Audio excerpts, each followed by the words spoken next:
É navegando com Jesus que aprendemos a ser livres no Senhor. O texto base que nós vamos usar nesta lição está em Lucas, capítulo 8, vamos ler do verso 26 ao 39. Lucas 8, do 26 ao 39. Deixe sua Bíblia aberta nesse texto, vamos estar nos referindo a ele em vários momentos. Então, navegando com Jesus, os discípulos tiveram uma grande lição sobre a liberdade. Eles tiveram a oportunidade de observar na prática qual o grande perigo da escravidão do pecado. Também viram a grande alegria da liberdade cristã. Vejamos então como desfrutar da grande liberdade que Jesus Cristo nos traz. Em primeiro lugar, vejamos do que precisamos ser livres. A liberdade, irmãos, é um assunto interessante, a Bíblia fala em várias ocasiões sobre ela, e ele nos apresenta justamente o que nos prende neste mundo, o que nos escraviza, o que faz com que nós não tenhamos forças para caminhar com Jesus. E a gente vai observar por meio do texto. Então vamos ao texto, vamos ler apenas o verso 26 ao 28. Lucas capítulo 8, 26 a 28 diz assim: Então rumaram para a terra dos Gerazenos, que fica de frente para Galiléia. Logo que Jesus desembarcou, veio da cidade ao seu encontro um homem possuído de demônios, que havia muito não se vestia, nem habitava em casa alguma, porém vivia nos túmulos. Quando ele viu Jesus, prostrou-se diante dele, dizendo com voz forte: O que você quer comigo, Jesus, filho do Deus Altíssimo? Peço-lhe que não me atormentes. Até o verso 28. Vamos orar e aí dar prosseguimento. Maravilhoso Deus e Pai, louvado seja o teu nome. Mais uma vez queremos, Senhor, nesse momento reunido em tua casa, te adorar, te servir. Queremos também interceder em favor de todos aqui presentes, tanto os que estão neste momento ouvindo esta mensagem, quanto aqueles que ainda ouvirão posteriormente. Que o Senhor estenda a tua mão poderosa sobre cada vida, sobre cada coração, concedendo a tua graça, do teu favor, e nos unindo, ó Pai, cada dia mais e mais, diante da tua vontade, para cumprir a tua vontade, possamos nos unir a Cristo, e assim viver de acordo com a tua santa vontade. Abençoa, Pai, a cada um de nós, eu te peço e agradeço em nome de Jesus, teu Filho amado, que vive e reina para todos sempre. Amém. Muito bem, o texto que nós acabamos de ler, em Lucas 8, do verso 26 a 28, é uma cena interessante. Jesus está chegando em uma cidade, aqui no texto chama Gerazeno, ou em outros nós temos uma outra expressão usada, mas a ideia é que ele chegou em uma cidade, e assim que desembarca, ele tem um encontro sobrenatural. Em que sentido? Ele encontra com um homem que há muitos anos vivia atormentado por demônios. Este homem, por causa dos demônios, ele já não habitava mais em casas, este homem não se vestia mais, e este homem vivia nos túmulos. Imagina só a condição deste homem, e tudo isso por conta dos demônios que se apoderaram dele. Agora a pergunta que não quer calar: por que estes demônios se apoderaram exclusivamente deste homem? Este homem, ele tem algo diferente que atraía os demônios? Este homem fazia algo para que esses demônios se apoderassem dele? O texto não afirma isso, mas podemos conhecer através da Escritura que o grande problema ou a grande porta que se abre para os demônios se apoderarem das pessoas está em levar uma vida de pecado, em levar uma vida longe da vontade do Senhor. Então o texto nos apresenta um homem que estava em sofrimento, um homem que vivia cativo, preso, aprisionado a uma legião de demônios. Uma legião era assim que se contavam os soldados que iam para uma guerra. Uma legião, ela poderia ter 100 soldados. Então, uma legião de demônios, haviam muitos demônios naquele homem. É tanto que, mais à frente, a gente vai observar que quando Jesus expulsa os demônios daquele homem, os demônios pedem para entrar numa manada de porcos. Então, um grupo grande de porcos, eles se apoderam daqueles animais e se precipitam e caem no mar. Mas isso é para mais tarde. Vamos agora observar do que nós precisamos nos livrar. Do que nós precisamos nos livrar para que então não sejamos apoderados pelos demônios. Primeiro, devemos, irmãos, ser livres do poder do pecado. O pecado, ele tem um poder muito grande sobre a vida do homem. Uma vez que nós colocamos a nossa vida à disposição do pecado, acontece que o pecado, ele não se apodera de nós de uma vez só, ele vai aos poucos. É como alguém que começa a provar algo e aquilo vicia ele e ele passa a ser dominado por aquilo, ele não consegue mais se controlar. Assim é o pecado, ele tem um poder dominador, um poder que pode nos levar às profundezas do inferno. A Bíblia diz que a alma que pecar, essa morrerá. Também a Bíblia afirma que todos pecaram e carecem da glória de Deus. Mas vejamos o que diz Romanos 5,12. Romanos 5,12. Portanto, assim como por um homem entrou o pecado no mundo, e pelo pecado a morte, assim também a morte passou a todos os homens, porque todos pecaram. Então a Bíblia é muito clara em nos afirmar desse poder do pecado, que ele entrou através de um homem. Quem é esse homem pelo qual o pecado entrou no mundo? Adão. Uma vez que Adão desobedeceu a Deus, lá no jardim do Éden, o pecado entrou no mundo, a desobediência, e a partir dele, todos os demais homens da terra, homens e mulheres, o ser humano, foi contaminado pelo pecado. O pecado então tomou o poder do homem e passou a dominá-lo. Esta é a situação do homem sem Deus.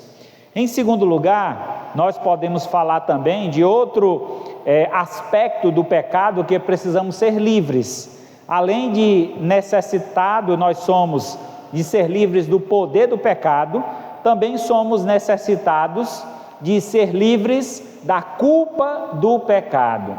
Esse é um aspecto interessante. O poder do pecado, ele nos aprisiona, e a culpa do pecado nos condena. Nós somos condenados pela culpa do pecado. Desde o princípio do primeiro pecado, quando surgiu no mundo através de Adão e Eva, encontramos ali o homem tentando se desculpar diante de Deus com relação aos seus pecados. E este é o grande problema do ser humano, irmãos, é não reconhecer que é pecador, não reconhecer as suas falhas, os seus pecados e arrepender-se deles. Ao invés disso, a gente tenta justificar o nosso pecado. E há justificativa para o pecado? Por que alguém sai de casa, põe uma arma na cintura e diz: hoje eu vou fazer um assalto? Por que ele diz isso? Será que alguém o incentivou, alguém o motivou, alguém forçou ele a fazer isso? Eu acredito que na grande maioria não. Foi uma escolha, uma decisão. Por ele estar dominado pelo pecado, desejoso de satisfazer a vontade do pecado, ele então se coloca à disposição do pecado, e consequentemente a isso, ele pagará um preço pela consequência do pecado, porque todo pecado traz consequência. Ninguém é obrigado a pecar, mas todo aquele que peca terá sobre si a consequência do pecado. Nós vamos ver daqui a pouco. Mas vejamos então que culpa é essa. Ezequiel 18, 20. A alma que pecar, essa morrerá. O filho não leva a iniquidade do pai, nem o pai a iniquidade do filho. A justiça do justo ficará sobre ele, e a perversidade do perverso cairá sobre ele. Em certa ocasião, Jesus encontrou-se com um homem paralítico e questionaram Jesus: Jesus, por que ele nasceu assim? Por que ele veio assim?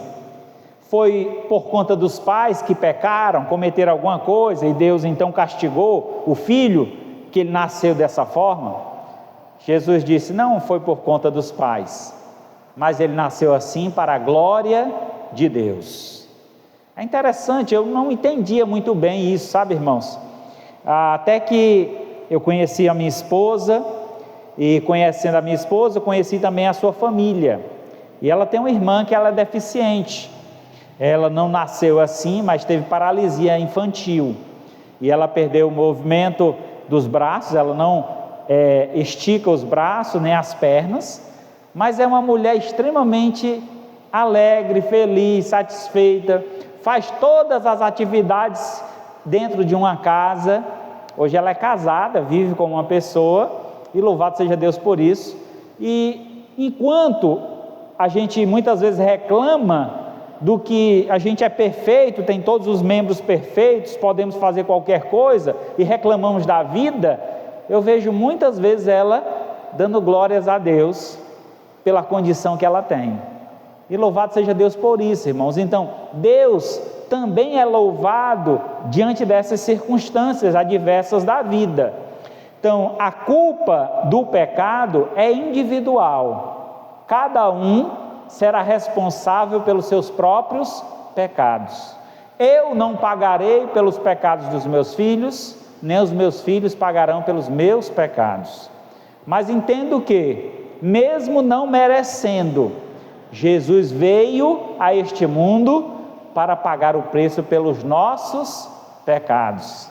Cordeiro de Deus que tira o pecado do mundo. Então, o justo pagou pelo pecador. Diante da minha vida de pecados, diante do senhorio que tinha sobre mim, que era regido pelo pecado, eu tinha uma culpa, e esta culpa me levava a uma condenação. E que condenação era essa? A morte. O texto diz que a alma que peca, essa morre. Essa morte que o texto se refere, primariamente, está se referindo à morte espiritual. Quando pecamos, irmãos, estamos ofendendo a Deus, porque a palavra de pecado significa errar o alvo. Deus nos fez com um propósito. Acertar o alvo é acertar a glória de Deus, é viver para a glória de Deus. E quando eu não vivo para a glória de Deus, eu estou errando o alvo, o motivo pelo qual eu fui criado, fui feito, que foi para a glória de Deus. Consequentemente, por errar o alvo, eu estou o quê? Me distanciando de Deus. Logo, distante de Deus, não há vida, porque Deus é a fonte da vida. Quando Deus fez o homem lá no jardim, Ele o fez do pó da terra, e depois de ter feito o homem à sua imagem, Ele soprou nele o fôlego da vida, e o homem passou a ser alma vivente. É interessante observarmos isso, que a origem da vida vem de Deus, e Deus nos dá esse privilégio de vivermos. Agora, a vida só existe real e verdadeira se vivermos para a glória de Deus, porque o homem que se distancia de Deus se distancia da vida, e a vida passa a se tornar algo sem sentido. Tanto faz se ele morre, se ele acorda um dia, se não acorda, para ele a vida não tem sentido, ele perdeu o sentido da vida.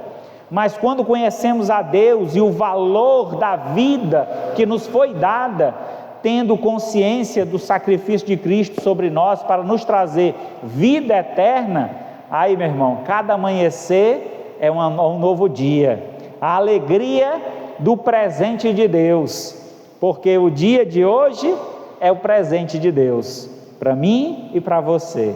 Nós todos os dias temos esse presente de Deus, a vida, e devemos dar glória e vivermos para a glória de Deus. Em terceiro, a condenação do pecado.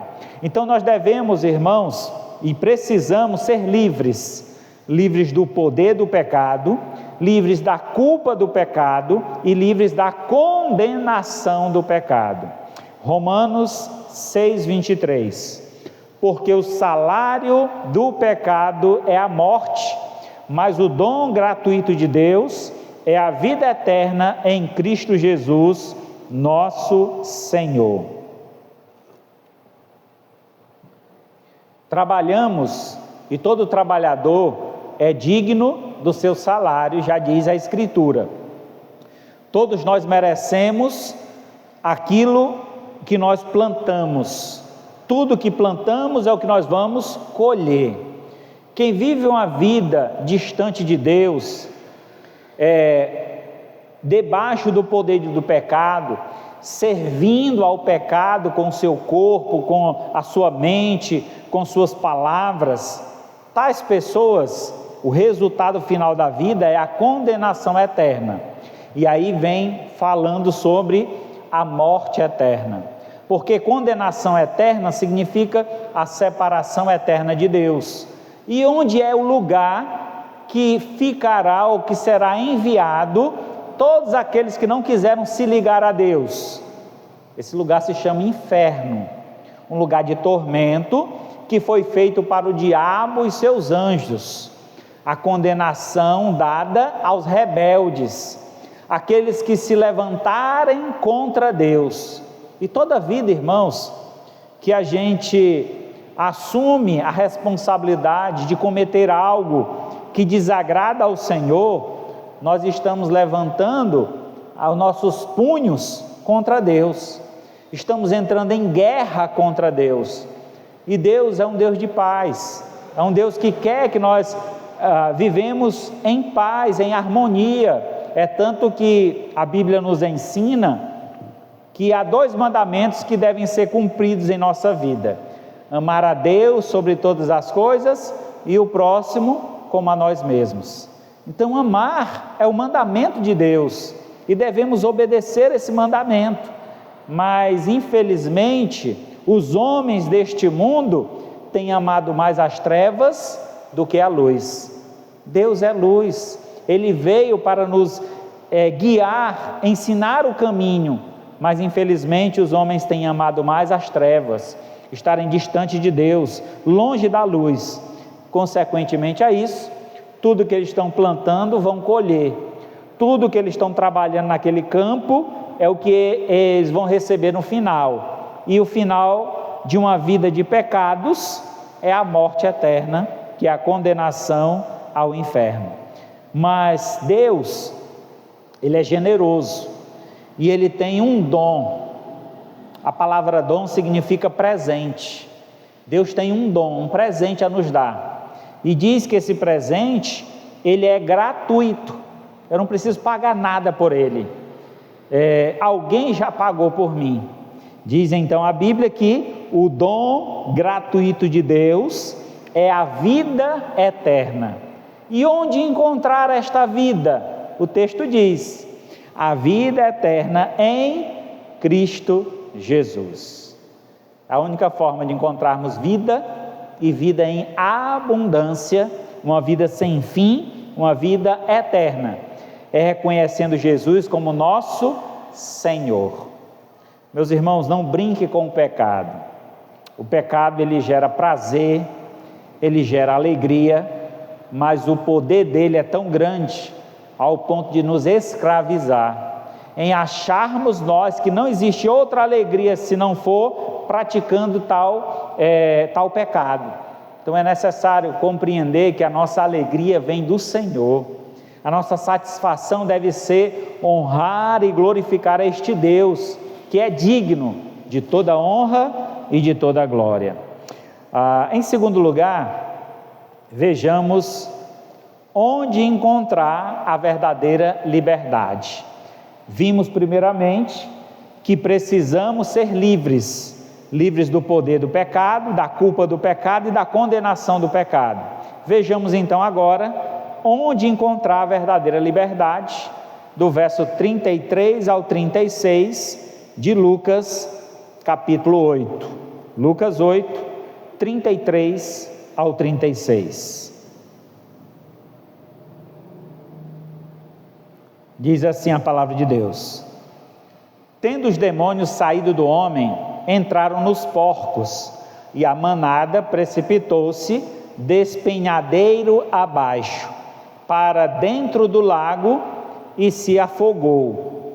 Vendo o que tinha acontecido, os que tratavam dos porcos fugiram e foram anunciá-lo na cidade e pelos campos. Então o povo saiu para ver o que tinha acontecido. Aproximando-se de Jesus, encontraram um homem de quem tinha saído os demônios, vestido em perfeito juízo, sentado aos pés de Jesus. Então temeram. Algumas pessoas que tinham presenciado os fatos contaram-lhes também como o demônio tinha sido, contaram-lhes também como o endemoniado tinha sido salvo. Muito bem. Início do texto, nós vimos um homem preso a demônios. Um homem que estava cativo por conta de uma vida de pecado que ele levava. Por esse motivo tinha aberto uma grande porta, onde uma legião de demônios tinha entrado em sua vida. Aquele homem já não tinha domínio nenhum sobre si, era controlado pelos demônios, se jogava no fogo, vivia entre o cemitério, entre os túmulos, vivia despido, não tinha casa para morar. A família provavelmente tinha o expulsado de casa diante daquela situação, e agora é encontrado aquele homem de uma forma diferente. Essa diferença se dá porque ele encontrou a verdadeira liberdade, e essa liberdade foi encontrada através de Jesus Cristo. Quando aquele homem teve o primeiro encontro com Cristo, não foi ele quem reconheceu Jesus, mas quem reconheceu foram os demônios. O que queres tu conosco, Filho do Deus Altíssimo? Foram os demônios que reconheceram Jesus. É interessante, né, irmãos? Os próprios demônios sabem e reconhecem quem é Deus. Vou contar uma história para vocês que aconteceu na minha família. A minha mãe era nova convertida, provavelmente tinha aí 1 ano, 2 de crente, não tinha muita firmeza no evangelho ainda, e ela comprou uma máquina de costura com um vendedor que ela conhecia há muitos anos. Meu pai comprava com esse vendedor, e esse vendedor disse que tinha uma máquina para vender e ofereceu a ela. Ela então pagou a máquina, e o homem nunca veio deixar essa máquina. Passaram muitos meses, já anos, e ela se sentia muito triste com aquilo. A máquina era para ela fazer alguns trabalhos em casa, e ela juntou muito tempo dinheiro para poder comprar aquela máquina, e aquele homem a enganou. Ela então, conversando com uma amiga no trabalho, a amiga disse: mulher, se eu fosse tu, nós ia lá no terreiro levar o nome desse homem para desamarrar ele, e ele vai devolver teu dinheiro. É mesmo, mulher? Será que isso acontece? E a minha mãe, boba, sem conhecer muita coisa, acabou se deixando levar por essa pessoa. E elas combinaram e foram até o terreiro de Umbanda. Chegando lá, começou lá o trabalho, e o pai de santo, assim que incorporou o espírito lá, olhou para ela e disse: o que é que você está fazendo aqui? Você não é para estar aqui, você é do homem de branco, vai embora daqui agora. A minha mãe disse que se arrepiou todinha assim, ó, saiu correndo daquele terreiro, nunca mais passou nem na calçada. Irmãos, os demônios sabem de quem nós somos. Naquele momento ali, os demônios reconheceram Jesus como sendo o Filho do Deus Altíssimo.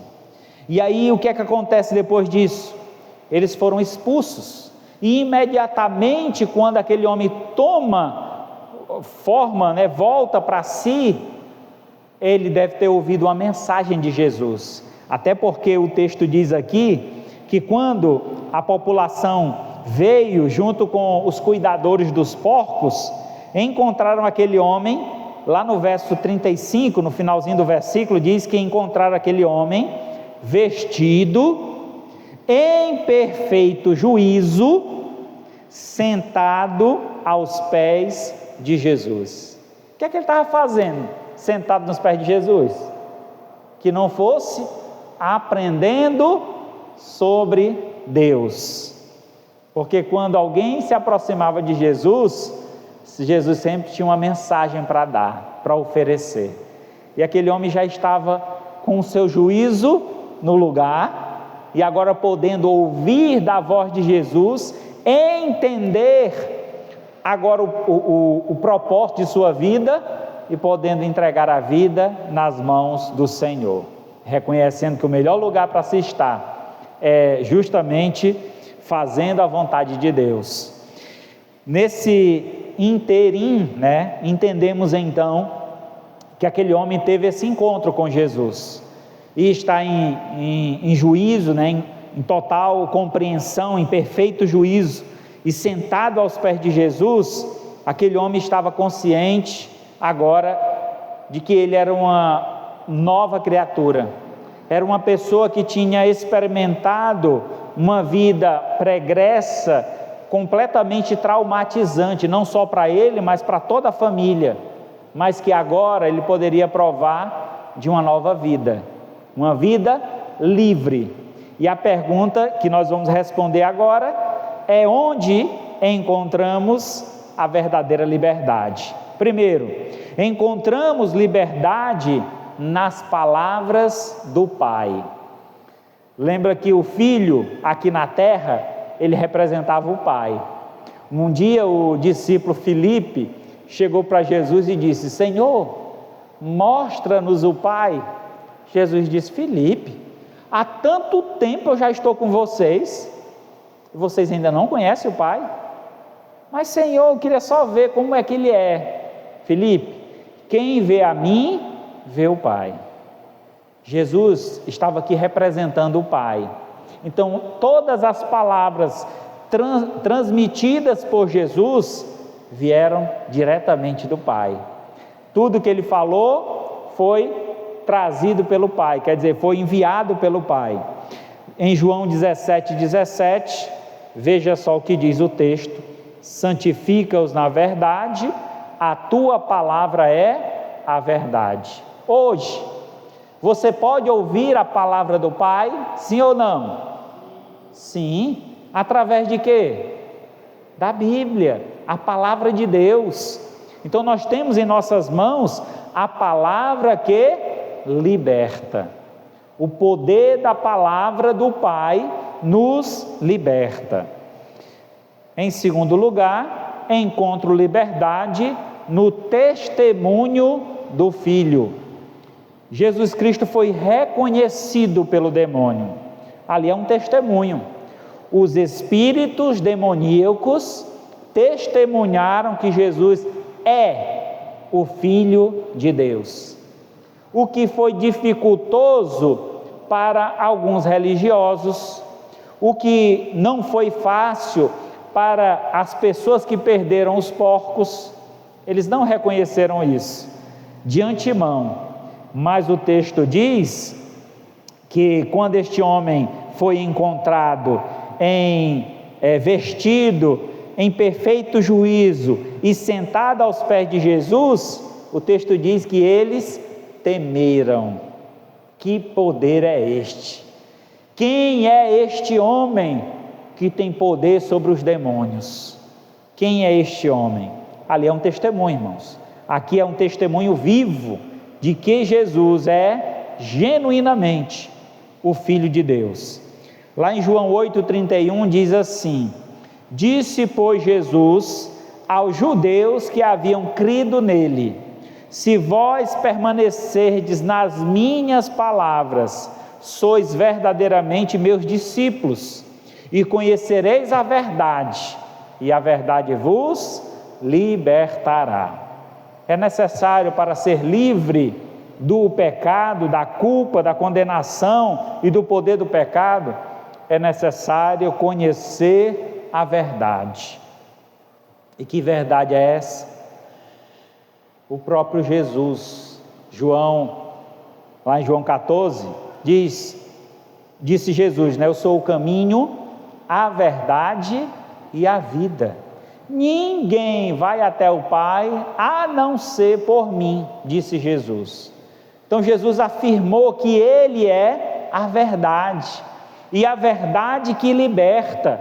E Ele diz: vocês precisam permanecer em mim. Se as minhas palavras permanecerem em vocês, vocês serão verdadeiramente meus discípulos.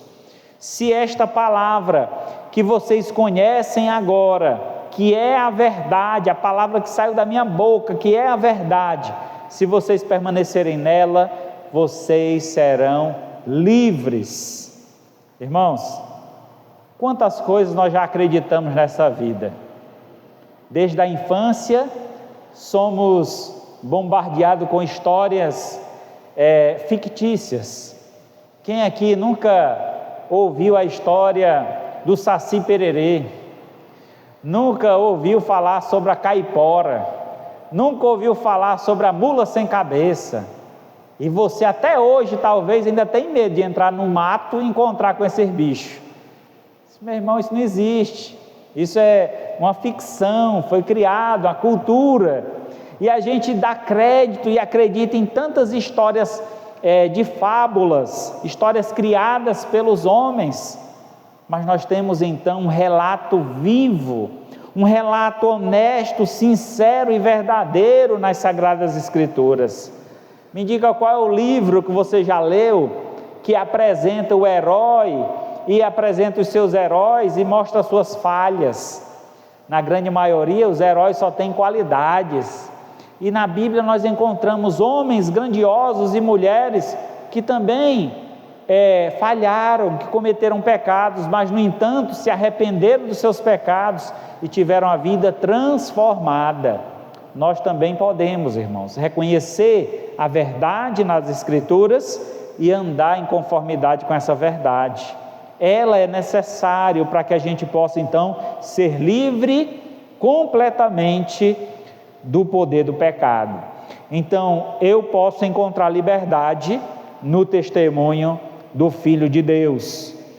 E por último, encontro liberdade na ação do Espírito Santo. O Espírito, irmãos, ele tem um grande poder, certamente muito maior do que o poder do pecado, porque o Espírito Santo também é Deus. Nós cremos em um Deus trino, Deus Pai, Filho e Espírito Santo. São três pessoas distintas em uma só essência. Não são três deuses, mas um único Deus em três pessoas. E o Espírito Santo, ele foi enviado pelo Filho com o intuito de nos instruir, de nos iluminar. E a Bíblia diz que o Espírito, ele tem o poder de nos convencer do pecado, da justiça e do juízo. Então, quando buscamos a Deus através da palavra do Senhor, quando damos ouvidos ao que Deus revelou através da sua palavra, compreendemos o testemunho do Filho, que o Filho fez por nós, para nos trazer vida, podemos então reconhecer Ele, recebê-lo como Senhor e Salvador de nossa vida. Mas para tomar essa decisão, há um agir do Espírito. O Espírito nos convence de quem nós somos sem Deus. Estamos presos, perdidos e condenados. É lamentável a situação do homem sem Deus, mas o Espírito, uma vez que toca em nossa mente e nosso coração, nós temos então uma reviravolta. O poder de Deus mexe conosco para encontrarmos a verdade e nos agarrarmos a ela. 2 Coríntios 3,17. Ora, o Senhor é o Espírito, e onde está o Espírito do Senhor, aí há liberdade. É interessante que recebemos o Espírito no ato da nossa conversão. Quando reconhecemos Jesus como Senhor e Salvador de nossa vida, naquele exato momento, o Espírito Santo faz parte da nossa vida, entra em nosso coração e passa a viver em nós, habitar em nós, nos encher de conhecimento, de poder, de sabedoria. Então devemos nós buscar esse enchimento do Espírito, e ele vem por meio de uma vida dedicada na obra do Senhor. Em terceiro e último, vejamos o que fazer com a liberdade. Já vimos, irmãos, aqui nesta noite, do que precisamos ser livres: do poder do pecado, da culpa do pecado e da condenação do pecado. Vimos onde encontrar a verdadeira liberdade: nas palavras do Pai, no testemunho do Filho e na ação do Espírito Santo. Vejamos então agora o que fazer após receber a liberdade de Deus. Aquele homem, depois de ter recebido a liberdade de Deus, qual foi a atitude dele? Foi voltar a praticar os mesmos erros do passado? Lembra quando Jesus curava alguém? Era uma frase que ele repetia várias vezes: vá e não peques mais, para que coisa pior não te aconteça. Mas vejamos então o texto, Lucas 8, 37 ao 39. Todo o povo da terra dos Gerazenos pediu a Jesus que se retirasse, pois ficaram com muito medo. E Jesus, entrando de novo no barco, voltou. O homem que tinha saído os demônios lhe pediu que deixasse estar com ele. Jesus, porém, o despediu, dizendo: volte para a sua casa e conte tudo o que Deus fez por você. Então ele foi, proclamando por toda a cidade o que Jesus tinha feito. Louvado, engrandecido seja o nome do Senhor. Irmãos, o que fazer depois de ser livre do pecado? Às vezes a gente ganha um presente e não sabe o que fazer com aquele presente. Você já ganhou algo assim? Às vezes é um eletrônico, às vezes os mais antigos, né, assim que saíram alguns eletrônicos mais modernos, eles não sabiam mexer. Meu filho, como é que mexe aqui? Eu lembro que a minha mãe, eu chegava lá e disse: meu filho, a sua irmã me deu esse celular aqui, como é que eu faço aqui para ligar para você? Então eu tinha que ensinar: mãe, aqui, aperta aqui, faz assim, ou assim faz um vídeo, assim bate foto. Aí meu filho, aí no outro dia: como é mesmo, meu filho, que você me disse aqui? Tinha dificuldade, né, é algo novo, é algo diferente, algo que nunca usou. Então é a mesma coisa, irmãos, que acontece conosco quando encontramos a liberdade em Cristo. Mas agora eu sou um crente, o que é que eu tenho que fazer mesmo, hein?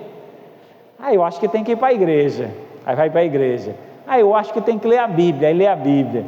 Então a gente está meio assim, um pouco ainda confuso, né, com a mudança, é algo novo. A gente precisa aprender como lidar com essa liberdade. Então vejamos, vou dar 3 dicas aqui. A liberdade, primeiramente, ela lhe faz um servo de Deus. Devo entender que uma vez tendo sido livre por Cristo, livre dos meus pecados, agora eu preciso me tornar um servo de Deus. Porque se eu não me tornar um servo de Deus, eu posso voltar às práticas do pecado. Porque a gente sempre está servindo a alguém. Ou servimos a Deus, ou servimos a nossa carne, ou servimos ao pecado, ou servimos ao inimigo. Então é importante que nós tomemos uma decisão. Para onde irei, Senhor? Disse os discípulos. Para onde eu irei? Porque Tu tens a palavra da vida. Só Tu tens a palavra da vida. Então a liberdade me faz servo de Deus. 1 Pedro 2,16 diz assim: como livre que sois, não usando todavia a liberdade por pretexto da malícia, mas vivendo como servos de Deus. Assim que Jesus foi pedido que ele se retirasse daquele lugar, porque os homens estavam com medo do que tinha acontecido, Jesus entra no barco e o ex-endemoniado, agora liberto, corre até o barco e diz: Senhor, eu posso ir contigo? E a resposta de Jesus: não. Por que Jesus disse isso? Jesus estava saindo daquela cidade, aquela cidade precisava de salvação, aquele homem era só uma representação do que aquela cidade sofria. Se naquele homem havia uma legião de demônios, quanto mais naquela cidade, rondando aquela cidade, tentando tragar e pegar alguém que fosse possível. Aquele homem foi apenas uma alma infeliz que foi tragada pelos demônios, mas agora estava liberto. Jesus, tendo que sair daquela cidade, alguém precisava ficar ali. Para quê? Para testemunhar. Alguém precisava ficar ali para levar salvação aos demais. Se aquele endemoniado, ou ex-endemoniado salvo, fosse com Jesus Cristo, o que seria daquela cidade? Aqueles demônios que ainda estavam por ali rondando, iriam se apoderar de outra pessoa, mas agora eles estavam com temor, e esse temor traz a ideia de que eles estariam com seus ouvidos atentos ao ensinamento de Jesus.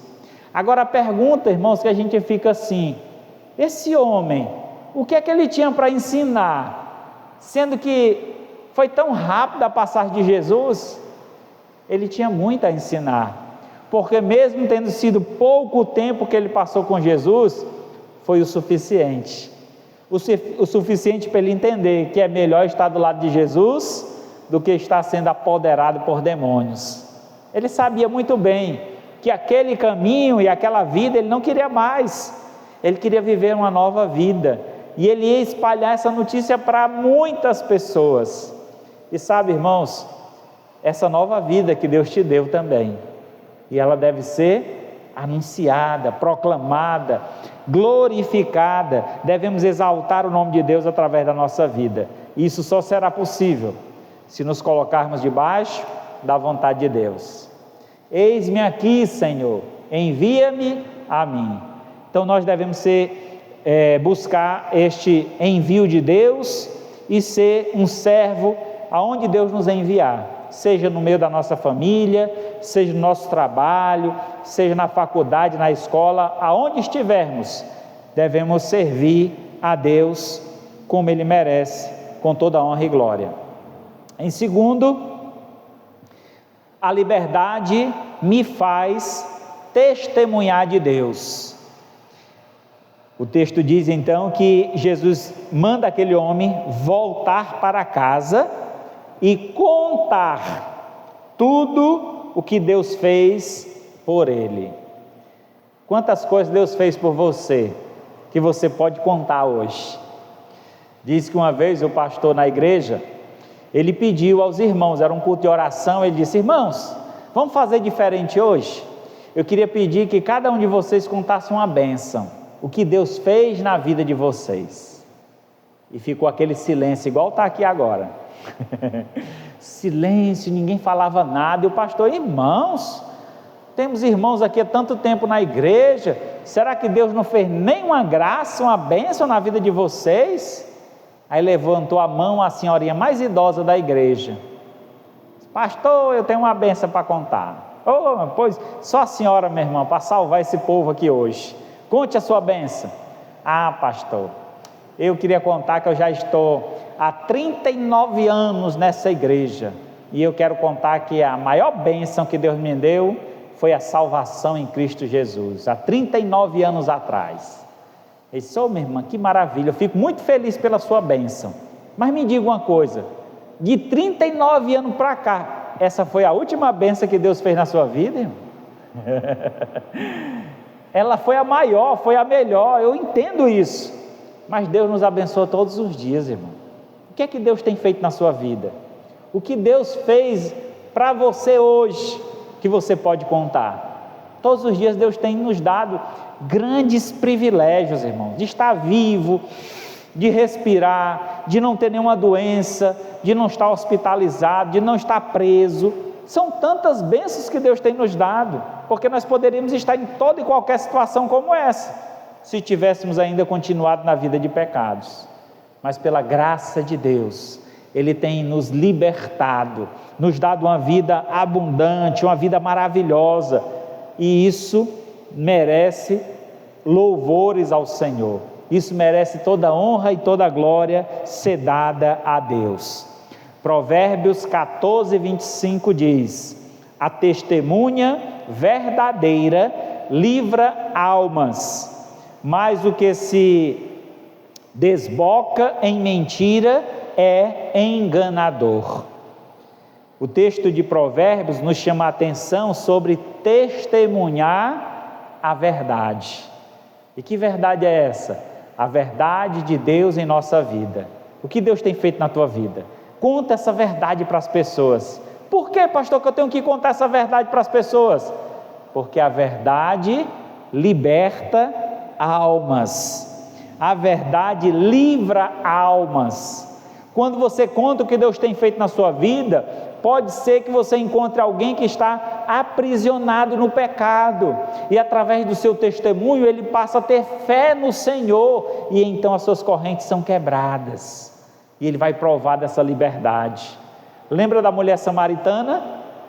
Aprisionada a uma vida de pecado, ela chega lá no poço, Jesus pede água, tem aquele diálogo, Jesus manda ela chamar o seu marido, ela diz: eu não tenho marido. Ele disse bem, já teve 5 maridos, e o que você vive agora não é seu, você está vivendo maritalmente com um homem de outra mulher. Naquele momento a ficha cai, esse homem só pode ser o Filho de Deus, porque ele conhece a minha vida. Aquela mulher larga o pote lá, o cântaro dela, e volta para a cidade.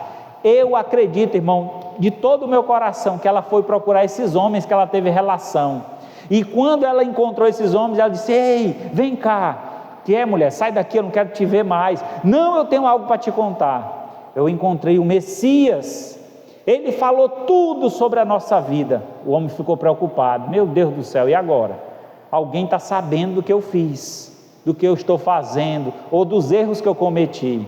Aqueles homens se juntam a ela e vão ao encontro de Jesus, e lá, ao encontrar-se com Jesus e ouvir a sua palavra, eles creram e disseram: agora nós cremos, não pelo que ela disse, mas porque nós mesmos ouvimos e vemos e cremos no Senhor. Então veja, irmãos, que o papel de um salvo é muito importante no processo de salvação de outras pessoas, porque nós somos uma testemunha viva do que Deus fez. Nós podemos contar para as outras pessoas o grande poder libertador que está no Senhor, mas é preciso coragem, é preciso disposição, é preciso falar a verdade, quem nós éramos e quem nos tornamos hoje, servindo ao Senhor. Em terceiro e último, a liberdade me faz adorar a Deus. Fique imaginando, irmãos, aquele homem, depois de anos vivendo entre túmulos, depois de anos vivendo despido, nu, sendo uma vergonha da família. Fique imaginando aquele homem voltando para casa, e ao chegar em casa encontrar a família com um semblante completamente transformado, vestido, alegre, com uma notícia nova para contar. Fica imaginando o louvor, a glória, quantas pessoas ali deram graças a Deus pela mudança, a transformação daquela pessoa. Às vezes a gente tem alguém na família que é difícil, a gente aconselha, a gente conversa, mas aquela pessoa sempre pende para o lado errado. Mas um dia pode ser que todas aquelas sementes que você lançou, os conselhos, a palavra de Deus que você lançou, ela vai germinar, vai nascer e vai dar frutos. E eu tenho certeza que grande será a glória que você dará pela nova vida que nasceu naquela pessoa. É maravilhoso vermos a transformação, a mudança que ocorre na vida daquele que crê. E certamente toda a família adorou a Deus quando viu aquele homem transformado.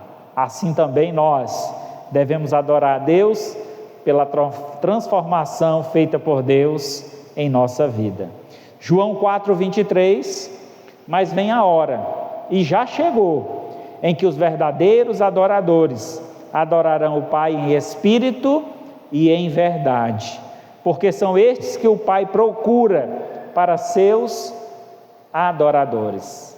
Então Deus está à procura de verdadeiros adoradores. E quem são estes? Sou eu, você, todos nós. Mas aqueles que adoram a Deus em espírito e em verdade. Não é só da boca para fora, porque tem muitos aí da boca para fora falando o nome de Deus, mas tem só falado o nome de Deus em vão, porque falam sobre Deus, mas praticam ou têm uma vida completamente longe de Deus, e essas pessoas não adoram a Deus. Mas nós que conhecemos Deus genuinamente, intimamente, nós temos a verdade em nossa boca. Aquilo que nós falamos sobre Deus é real, é verdadeiro, porque nós provamos, nós vivemos, e todo aquele que crê pode viver também. Então é essa a alegria, a satisfação de adorar a Deus, testemunhando do que Ele fez em nossa vida. Concluindo então, amados irmãos, aprofundemos nosso conhecimento sobre a liberdade, para que não venhamos a abusar dela, nos tornando cativos de nossos pecados novamente, nos privando da perfeita liberdade concedida através do sacrifício amoroso de Cristo. Então, eu já fui muito criticado, irmãos, por falar sobre liberdade na igreja, e às vezes as pessoas interpretar de forma errada. Quando falar de liberdade, entenda, toda liberdade ela é assistida. Isso quer dizer que toda liberdade tem limites. Nossa liberdade está limitada à vontade de Deus. Podemos fazer tudo que Deus permite, mas aquilo que Deus não permite, nós não devemos fazer. E aí onde encontrar essas permissões, ou de saber esses limites? É através da Escritura, o manual da vida. Tudo que Deus quer que você saiba, está aqui revelado. Então siga as Escrituras, certamente não vai dar errado, você vai andar pelo caminho certo. Então não pense você, eu sou livre, então posso fazer o que eu quiser, e levar uma vida de pecado. Não, eu sou livre para dizer não ao pecado. Eu sou livre porque o pecado não me aprisiona mais, ele não tem mais poder sobre mim. Eu digo para ele não e digo sim para Jesus. Esta é a liberdade que eu tenho, de não ser mais escravo do pecado. João 8,36, se pois o Filho vos libertar, verdadeiramente sereis livres. Que nesta noite, meu amado irmão, minha irmã, você que ouve essa mensagem, você tem agora uma decisão importante para tomar. Se você quer viver a liberdade em Cristo, ou continuar vivendo preso, aprisionado ao pecado. Espero que você escolha estar do lado de Cristo, andar com Cristo. Então, se essa é a sua escolha, você pode nesse momento dizer: Senhor, eis-me aqui, faz a tua vontade em mim, transforma a minha vida. Senhor, tira de mim todo o pecado, toda angústia, toda maldição, para que eu possa viver uma vida de santidade, uma vida de obediência, uma vida que glorifica o teu santo nome.